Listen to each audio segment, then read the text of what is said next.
Regardless of how they come to life, love stories are heartwarming and usually end in a fairy tale. But sometimes they turn sour and pan out the worst possible way. Exactly that happened to a daring NASA intern and his sweetheart who took their sex escapades all the way from Earth to the far-reaching world of the Moon.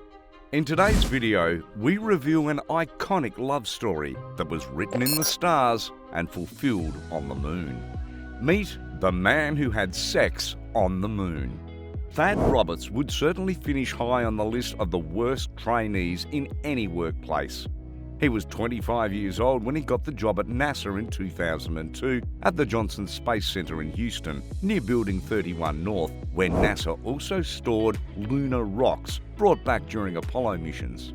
Between 1969 and 1972, NASA sent 12 American astronauts to the Moon, and the rocks collected at that time have been kept under extreme security. The rock collection is the property of the US government and is taken care of as a national treasure. But that's obvious. How many other nations can say they have a hand-harvested collection of moon rocks? None. Hence, Building 31 North, the Lunar Lab, is a strictly guarded and highly fortified building. But this fortress wasn't prepared for these trainees in love.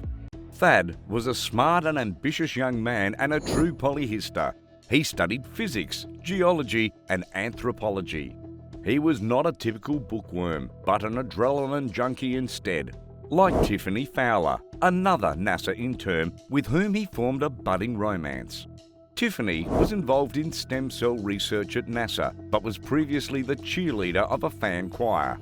Thad was utterly stunned by her beauty, as she was too, when she whispered French words during sex.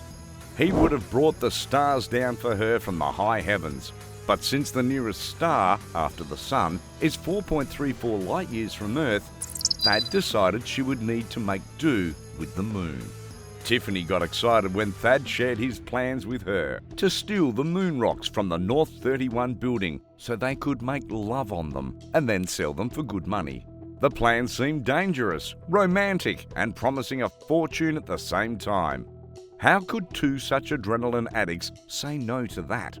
Later, 19-year-old Shay Sayat also joined them as an accomplice.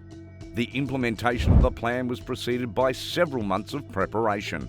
The structure of the security system was well studied before they set out for the North 31 building on a dark night in the spring of 2002. After the terrorist attacks of September 11, the security around the building was reinforced, but the night guard still allowed them in. People work at NASA day and night, and the patrolmen had no complaints about the three overtrained trainees showing up in the middle of the night. Once they got in, these ambitious thieves set the cameras to loop mode so that security personnel would not suspect them. Shay stayed in the car to watch the broadcast and warned Tiffany and Thad if something happened. But nothing happened. They were alone in the building at the time of the burglary. Getting in wasn't hard either. Thad had previously received the access code from an unsuspecting employee. In the bathroom, Tiffany and Thad dressed in diving suits and put on a respirator as NASA stored the moon rocks in an airtight chamber to protect them from oxidation. They had to endure 15 minutes of oxygen behind the airlock in a nitrogen-saturated chamber. It wasn't easy for them to get into the bunker though, because they had to enter several codes to do it. But Thad brushed the keypad lock with a special mixture of calcite, fluorite and gypsum so he could tell the order in which the keys were pressed. It is amazing how they got into one of NASA's safest buildings. Maybe it wasn't like that, only Thad didn't want to sell out the informant from whom he got the codes. But it remains a mystery, as well as the fact that two young people in their 20s were able to haul nearly 1/4 ton of moon rocks out of NASA's super-secret bunker, through the lab, the hallways, the parking lot, and then the security staff. But they did, and they did not get caught. For 2 days, NASA did not even notice that it had been robbed. Since Tiffany and Thad left no trace behind, neither a fingerprint nor a hair strand, investigators probed virtually in the dark. While the two lovebirds built a stone bed from all the samples collected during the entire Apollo missions and made love on it. The stones have been contaminated, making them virtually useless for the scientific community. They also destroyed 3 decades of handwritten notes from NASA researchers, which were also kept closed, the FBI wrote in a note on the case. Meanwhile, Thad's friend Gordon McWhorter offered help to sell the Moonrocks. He posted an ad offering multi-carat moonstones for sale under the fake name Orb Robinson. An amateur Belgian mining explorer, Alex Emmerman, snatched the opportunity. He was happy to add a really special piece to his collection. Yet, however, he had doubts whether it was really a real lunar rock. Thad previously believed they could safely ask $13 million for a 100-gram piece of rock. Upon hearing the price, Emmerman was suspicious. He was sure that the lunar rock was real, but had serious doubts about its source. On July 20, 2002, just 33 years after Neil Armstrong stepped on the moon, Emmerman and Thad met in a restaurant in Florida. After a short chat, they headed for the hotel where the handover was scheduled to take place. Thad jokingly remarked to Emmerman that, "I hope you're not wired," and he had no idea how much he hit the nail on the head.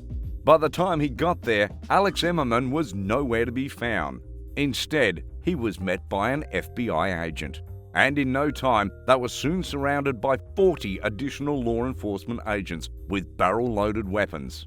Helicopters circled over the hotel and the highways were closed. There was no escape. After their arrest, Tiffany and Thad were placed in a joint cell, but they did not meet until the trial. During the confession, Thad looked at Tiffany, but she didn't dare look back at him. The court handed down severe and appropriate sentences. The 2 women, Tiffany and Shay, were given probation, but Thad and Gordon were sentenced to several years in prison. Thad received a total of 100 months as his case was merged with an earlier case. He stole dinosaur fossils from a Utah site. Both cases were assessed together, hence the 100 months judgment. However, it was later alleviated. In prison, Thad had enough time to mourn the loss of Tiffany and teach other convicts about quantum physics and the quantum space theory, which connects Albert Einstein's general theory of relativity and quantum mechanics together. After 6 years, he was released in August 2008. By this time, he was also done writing his cutting-edge book, Einstein's Intuition, Visualizing Nature in 11 Dimensions. For sure, to the public, it wasn't as interesting as the book Thad, Sex on the Moon, which narrates the amazing story behind the most audacious heist in history, from which a film might soon be shot. Yes, a movie. And really, why not? After all, Thad was the first person to have sex on the moon without even being there.